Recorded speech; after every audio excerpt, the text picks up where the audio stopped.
Assalamualaikum warahmatullahi wabarakatuh. Selamat pagi anak-anak sekalian. Bagaimana nih kabar kalian hari ini? Alhamdulillah, semoga kita semua selalu dalam lindungan Allah dan senantiasa diberi kesehatan. Baik, pada kesempatan kali ini bertemu lagi dengan saya, Ibu Lia Yuliati. Pada kesempatan kali ini kita akan belajar kembali mata pelajaran Al-Quran Hadis untuk ke-8 semester pertama ini. Nah, kita sudah memasuki nih pada pertemuan hari ini pada bagian kedua, bab kedua dengan tema ku berbagi infak dan sedekah. Nah, ini nanti kita akan belajar nih dalam bab ini bagaimana masalah infak, bagaimana itu sedekah. Tapi sebelum itu, mari kita awali pembelajaran pagi ini dengan sama-sama membacakan basmalah. Bismillahirrahmanirrahim. Semoga apa yang kita pelajari hari ini bisa bermanfaat dan juga pada kita semua semoga diberi kesehatan dan diberi perlindungan supaya kita bisa menimba ilmu dengan sebaik-baiknya dan menjadikan kita manusia yang berakhlak mulia. Amin ya robbal alamin. Kali ini Ibu akan membacakan daftar hadir. Nah, bagi yang sebut namanya, acungkan tangan ya, dan katakan hadir. Nuraini Nisa,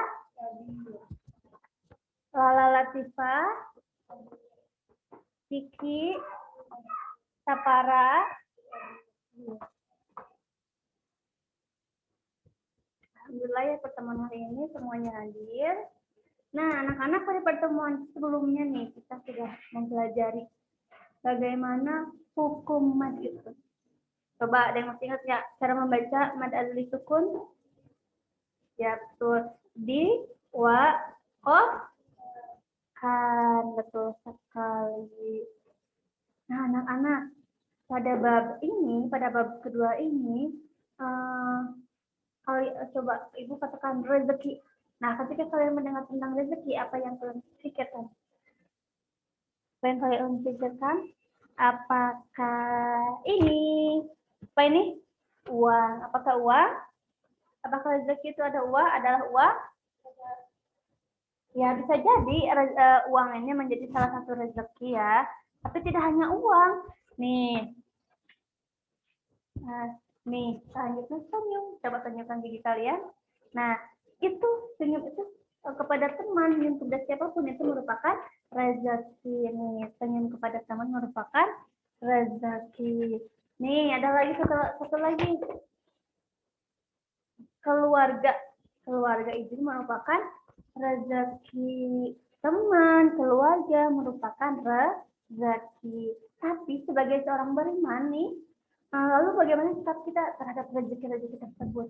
Bagaimana kita memperlakukan rezeki tersebut? Lalu apa keuntungan bagi kita gitu jika kita menginfakkan sebagian uang kita, sebagian rezeki kita, begitu. Maka dari itu setelah ini kita akan mempelajari nih jawaban-jawaban dari pertanyaan yang telah Ibu sebutkan tadi. Sudah siap anak-anak semuanya?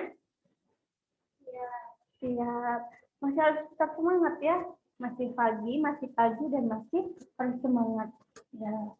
Nah, jawaban tersebut ada dalam surat Al-Fajr 15-18 dan surat Al-Baqarah. Nah, mengapa sih Bu kita harus mempelajari infak dan sedekah ini? Karena rezeki yang kita punya sekarang, rezeki dari Allah itu harus dikelola dengan baik, harus digunakan dengan sebaik-baiknya. Karena di dalamnya di dalamnya ada hak orang lain yang harus kita berikan kepadanya. Sudah siap anak-anak menyimak dan memahami materinya? Sudah, alhamdulillah. Nah, sebelum masuk kepada materi pembelajaran, Ibu punya sesuatu nih yang harus kalian dengarkan baik-baik. Pertama, tujuan pembelajaran ini apa sih Bu? Gitu. Nah, tujuan pembelajaran yang harus kalian dapatkan selama mengikuti pembelajaran ini yaitu pertama siswa harus menjelaskan pengertian infak, begitu ya. Bagaimana sih infak? Begitu. Yang kedua, dapat menerjemahkan Quran surat Al-Fajr ayat 15 sampai 18 dan surat Al-Baqarah ayat 254 dan 261. Dan yang terakhir nih, simak baik-baik. Masih siap anak-anak? Kalian bisa menganalisis dan menyimpulkan keterkaitan antara surat-surat yang telah Ibu sebutkan tadi. Nah, kita lihat nih, simak baik-baik ya. Ibu punya satu video. Simak baik-baik.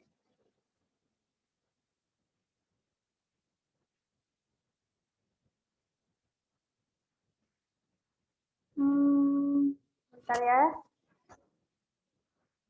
Kalian harus simak baik-baik.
Sudah dilihat baik-baik ya anak-anak.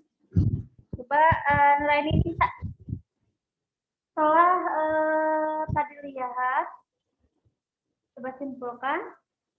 Nah, jadi kita harus bersedekah. Lihat anak-anak. Kemudian nih, punya satu gambar. Nih, gambar. Jadi perhatikan.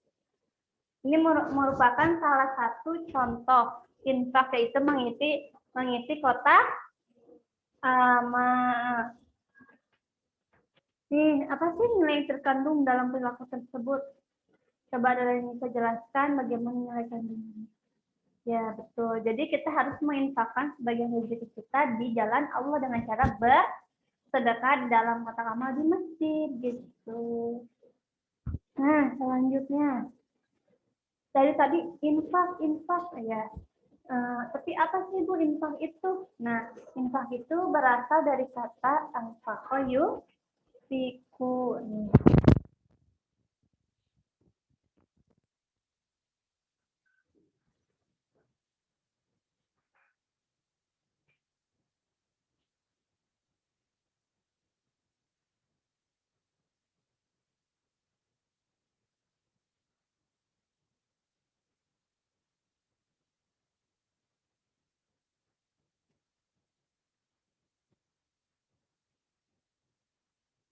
Itu berasal dari bahasa anfaqo yunfiqu, artinya membelanjakan atau membiayai yang berhubungan dengan perintah-perintah Allah. Jadi anfaqo yunfiqu ini adalah mengerjakan atau membiayai yang berhubungan dengan perintah-perintah Allah. Betul sekali. Menurut bahasa. Sedangkan untuk istilah itu adalah mengeluarkan, memberikan sebagian harta atau pendapatan kita untuk sesuatu kepentingan yang diperlukan dalam ajaran Islam. Misalkan nih, kita mempunyai rezeki nih, seperti ini. Nih, punya uang banyak sekali, berlimpah. Hendaknya kita mengeluarkan rezeki kita berupa uang ini untuk kebaikan. Seperti contoh, kita infakkan uang kita yang tadi, kita keluarkan salah satunya harta kecil yaitu pada kotak amal masjid. Gitu. Atau bisa juga kita adakan santunan seperti ini, santunan anak yatim seperti video yang untuk video tadi. Gitu. Jadi apa sih bedanya infak sama sedekah itu? Nggak tahu. Nah, kalau sedekah itu luas ya pengertiannya tidak hanya berupa uang, harta benda, tapi lebih dari itu meliputi jasa, senyum, itu merupakan kita ya pahalanya adalah pahala dalam ibadah gitu. Kalau kita membuang ranting yang membahayakan di jalan, itu merupakan sedekah. Jadi sedekah itu sangat ringan sekali ya pengertiannya, tapi sangat luas begitu. Nah, kemudian nih, Bu kalau punya kepada teman-teman itu merupakan sedekah, ya betul itu sedekah. Nilainya berpahala di dan namun kemudian infak dan sedekah itu yang dilakukan dengan harta yang baik, boleh yang mencuri gitu. Tapi kita pikir nih, buat apa kita bersedekah dengan harta mencuri ya? Karena kalau sedekah itu hartanya harus baik, berarti uang juga penghasilan dari penghasilan yang baik, kemudian uangnya menjadi baik. Jangan mencuri. Kalau mencuri pelakuannya sudah jelek, berarti hasilnya pun jelek. Begitu. Dikatakan dalam Al-Quran surat Al-Baqarah ayat 297 menyebutkan, hai orang-orang yang beriman, nafkahkanlah di jalan Allah sebagian dari hasil usahamu yang baik-baik dan sebagian dari apa yang kami keluarkan dari bumi untukmu. Dan janganlah kamu yang buruk, lalu kamu menafkahkan daripadanya, padahal kamu sendiri tidak mau mengambilnya, melainkan dengan mengizinkan mata terhadapnya. Dan ketahuilah sesungguhnya Allah Maha Kaya lagi Maha Terpuji. Nah, dari tersebut nih kita dapat mengetahui apa anak ibu mau dengar? Berinfak atau bersedekah itu harus dengan harta yang baik. Lalu kepada siapa saja kita harus bersedekah atau berinfak itu? Nah, dalam surat At-Taubah ayat 60 disebutkan, A'udzubillahi minasyaitonir rajim. Bismillahirrahmanirrahim. Innamas shadaqatu lil fuqara'i wal masakin wal 'amilina 'alaiha wal mu'allafati qulubuhum wa fil riqab wal gharimin wa fi sabilillah wa fi sabil fariidatun minallahi wallahu 'alimun hakim. Nah, ini Ibu tulis ya.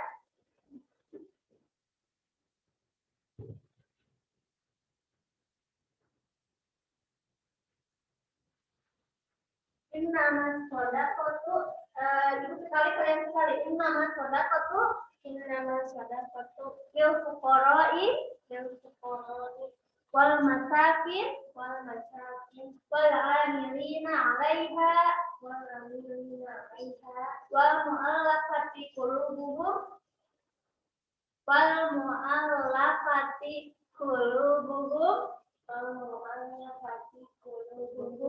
wa fir riqab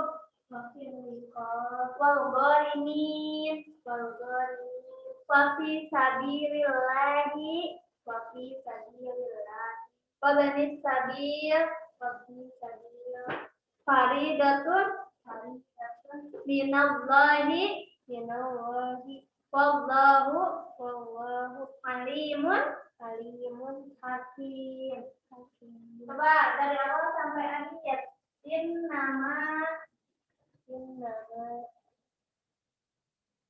Innama shadaqatu. Coba innama shadaqatu. Innama shadaqatu. Lil fuqara'i. Lil fuqara'i. Wal masakin. Wal masakin.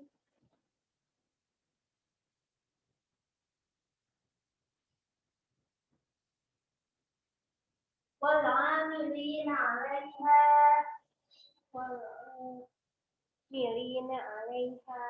Wal 'amilina 'alaiha. Alaiha. Wal mu'allafati qulubuhum. Wal mu'allafati qulubuhum.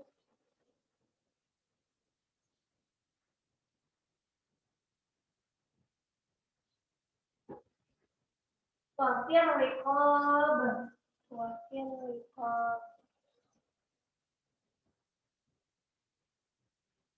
Wal gharimin. Wal gharimin. Wal gharimin. Wal gharimin.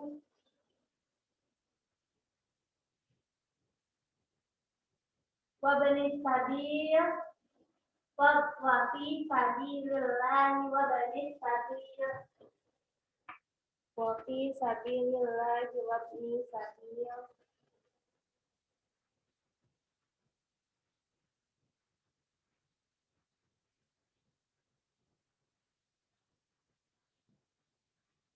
Wa bani sabil. Faridatun minallahi. Faridatun minallahi.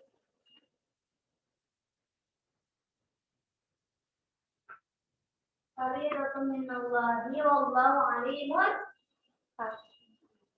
Wallahu alimun hakim.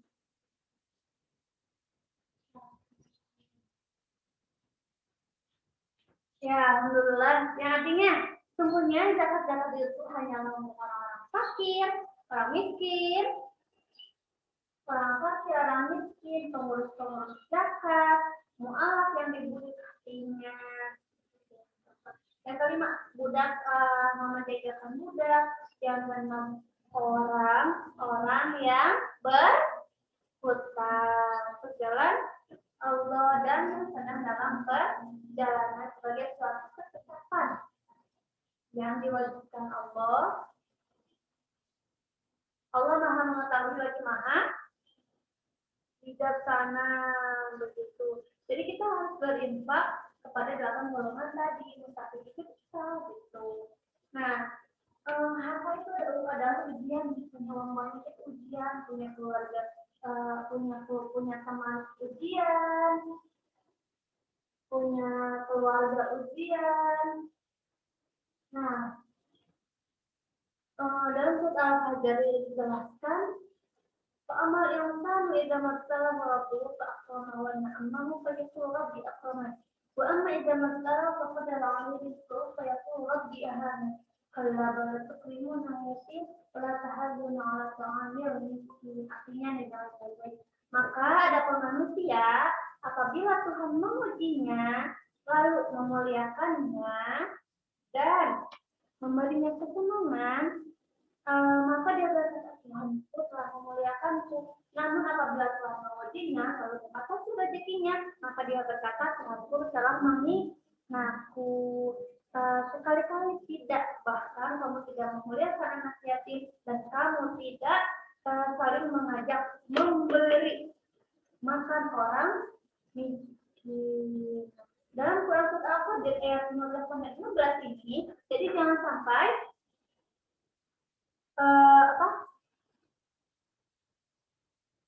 Jadi jangan sampai kita mendekat kepada Allah ketika membutuhkan saja, ketika kita senang hati kepada Allah, ketika kita harus tentu saja harus ingat kepada Allah, karena itu merupakan bentuk syukur kepada kita sebagai syukur kepada Allah dari kita sebagai hamba-Nya. Dalam surat Al-Fajr ayat 17-18 Allah mengisyaratkan agar manusia memuliakan dan menyayangi anak yatim melakukan sebaik-baiknya, begitu. Karena dalam hadis riwayat Ibnu Majah menjelaskan bahwa dari Abi Hurairah Rasulullah SAW bersabda, sebaik-baik rumah seorang muslim adalah rumah yang di dalamnya ada anak yatim yang diasuh dengan sebaik-baiknya, dan seburuk-buruknya orang Islam yang di dalamnya ada anak yatim yang diperlakukan dengan jahat. Jadi salah satu golongan yang berhak menerima sedekah dan yaitu orang yatim, yaitu anak-anak yatim begitu. Maka kita berbuat baik kepada anak yatim tersebut. Dan surah Al-Baqarah ayat 254. Coba baca bareng-bareng anak-anak. A'udzu billahi minasyaitonir rajim. Bismillahirrahmanirrahim. Ya ayyuhalladzina amanu anfiqu mimma razaqnakum min qabli an ya'tiya yawmun la bay'un fihi wa la nisatun wa la syafa'ah wal kafirun humuz zalimun. Artinya, hai orang yang beriman, belanjakan di jalan Allah sebagai rezeki yang telah kami berikan kepadamu sebelum datang hari yang pada hari itu tidak lagi jual beli, tidak ada syafaat, dan orang-orang kafir itu termasuk orang-orang yang zalim. Nah, dalam surat Al-Baqarah ayat 124 ini Allah menyeru orang-orang yang beriman agar menafkahkan hartanya, baik sedekah yang wajib zakat maupun sedekah yang sunnah, dan hendaknya bersegera untuk menafkahkan sebagian rezeki yang Allah Subhanahu wa taala karuniakan sebelum datangnya hari kiamat. Karena setelah datangnya hari kiamat, seorang tidak dapat menanggung dosa-dosanya, tidak dapat pertolongan dari siapapun begitu. Nah, dan dalam surat Al-Baqarah ayat 91, "Susurul ladina yunfikuna amwalahum fi sabilillahi kamathali habbatin ambatat sab'a sanabila fi kulli sunbulatin mi'atu habbah. Wallahu yudza'ifu liman yasha'u wallahu wasi'un 'alim." Perumpamaan orang-orang yang menafkahkan hartanya di jalan Allah serupa dengan sebutir benih menemukan 7 bulir, dan 7 bulir tersebut menemukan 100 biji. Allah melipat gandakan bagi siapa yang dikehendaki, dan Allah Maha Luas lagi Maha Mengetahui. Ini dari surat Al-Baqarah 261 ini menjelaskan bahwa menginfakkan harta dengan ikhlas dan ketaatan kepada Allah akan berlipat gandakan sampai 700 kali lipat begitu. Sampai sini paham anak-anak? Jadi yang menafkahkan miskin di jalan Allah akan dilipat gandakan 7 kali 700 lipat. Dan yang belum paham dari materi yang Ibu sudah jelaskan? Coba turun tangan. Sudah paham semuanya? Alhamdulillah. Jadi manusia hendaknya bersyukur atas rezeki yang Allah anugerahkan dengan cara menginfakkan sebagian rezeki di jalan Allah. Manusia tetap rendah hati atas rezeki yang Allah berikan, kemudian mensedekahkannya dan menginfakkannya. Ingat anak-anak sekalian, rezeki itu hanya titipan Allah. Begitu. Lalu kita infakkanlah sebagiannya kepada orang yang berhak menerimanya, anak yatim, duafa, ini, terus yang dalam perjalanan jauh, begitu. Sampai sini paham anak-anak? Paham. Nah, coba simpulkan mulai ini ya betul sekali. Jadi harta yang diinfakkan akan menjadi penolong dan penyelamat di akhirat kelak. Memberi sama tersebut itu sangat ikhlas ya, karena jika terpakai tidak akan ada pahalanya. Begitu. Coba jelaskan kembali Safara bagaimana yang telah disampaikan pada pagi hari ini. Ya begitu. Nah setelah itu anak-anak silakan jawab pertanyaan berikut pada kalian. Mencoba untuk menjawab pertanyaan dari apa yang kalian pahami dan dari yang Ibu jelaskan. Yang pertama nih, bagaimana seharusnya sikap orang yang beriman terhadap rezeki yang Allah anugerahkan. Yang kedua, bagaimana seharusnya sikap orang-orang beriman ketika kekurangan harta. Minggu depan kita akan membahas bab selanjutnya. Jadi anak-anak, setelah materi kita pada pagi pagi hari ini. Semoga kalian bisa menerima dengan baik dan bisa memahami dengan baik pula. Dan jangan lupa dijawab pertanyaan-pertanyaan yang diberikan tadi. Sampai jumpa di pertemuan selanjutnya. Mari kita akhiri dengan sama-sama membacakan hamdalah. Alhamdulillahirobbilalamin. Ibu tutup ya. Wassalamualaikum warahmatullahi wabarakatuh.